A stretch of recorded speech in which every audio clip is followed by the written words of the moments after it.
Đây nha, hôm nay em sẽ lắp cho một bác ở Tuyên Quang nhá. Xe đang có hàng 90 tấn, chở 90 tấn. Đây.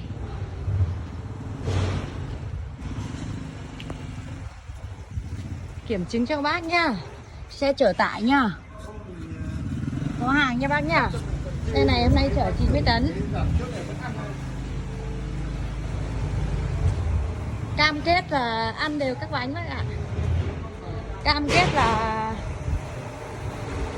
xe có hàng là ăn mạnh. Còn nếu mà đi xe không là sẽ không bị lết bánh. Ăn đều các bánh.